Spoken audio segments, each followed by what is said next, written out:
The ability to make local modifications in the human genome has been the objective of medicine.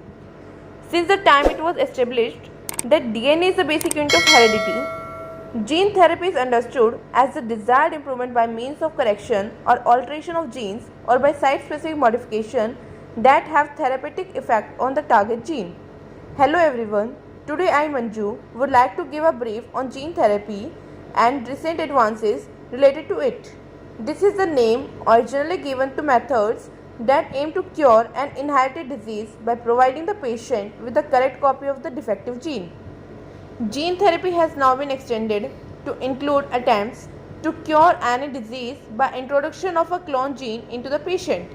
The approach is broad, with potential treatment of disease caused by recessive gene disorders like cystic fibrosis, hemophilia, muscular dystrophy, and sickle cell anemia, as well as acquired genetic diseases including cancer and certain viral infections such as AIDS.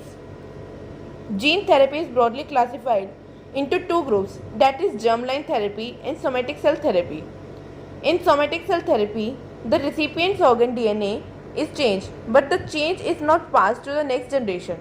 While in germline therapy, the parents' gametes are changed with the goal of passing changes to their offsprings.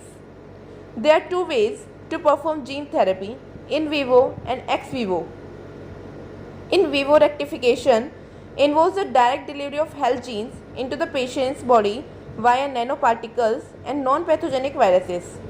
In ex vivo therapy, stem cells are first extracted from the patient and are transformed by introduction of the correct and functional copy of the defective genes, followed by introduction of these recombinant cells at the right place in the patient's body.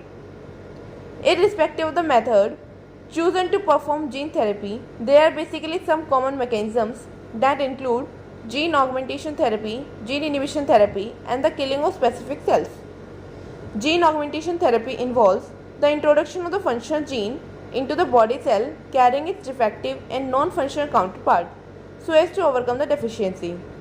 In gene inhibition therapy, a blocking gene or antisense gene to the faulty portion of the genome is introduced into the cell with the intent of suppressing the effect of the faulty gene. In the last approach of killing specific cells, either insertion of any suicidal gene or else that of a marker gene that marks the faulty cell, resulting in rendering it a preferential killing target to the immune system of the host. Now, let us discuss some recent research on the topic, starting with recessive dystrophic epidermolysis bullosa (RDEB), which is a lifelong genodermatosis associated with blistering, wounding, and scarring caused by mutation in COL7A1, the gene encoding the anchoring fibril component collagen 7. Scientists evaluated BVAC, an engineered non-replicating COL7A1 containing herpes simplex virus type 1 vector to treat RDEB skin and found that BVAC restored C7 expression in RDEB keratinocytes, fibroblasts, RDEB mice, and human RDEB xenografts. Oxidative stress has been linked to the initiation and progression of cancer, and recent studies have indicated a potential translation role regarding modulation of reactive oxygen species in various cancers, including acute myeloid leukemia (AML). Based on various studies in AML models, NADPH oxidase family members, in particular NOX4, may be considered as a potent target in AML. Pharmacologic NOX inhibitors and CRISPR-Cas9 mediated inactivation of NOX4 and P22-FOXX, an essential NOX component, decreased proliferative capacity and cell competition in FLT3-ITD positive human AML cells. Gene therapy seems to be quite promising, but an ethical question is that should gene therapy be used at all to cure human diseases?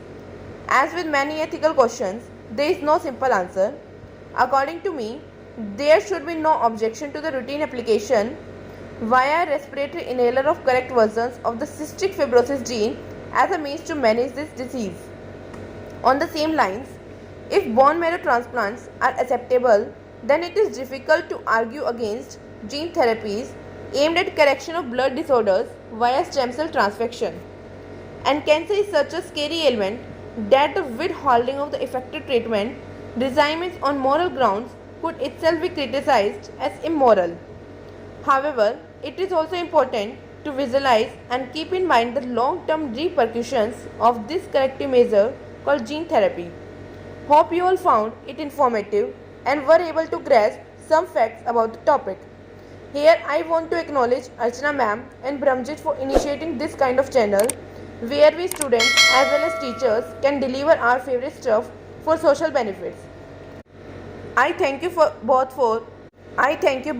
for inviting me to speak on a very interesting and contemporary topic, and I would like to talk on more such topics over this platform. Thank you so much ma'am. Take care and bye till next time.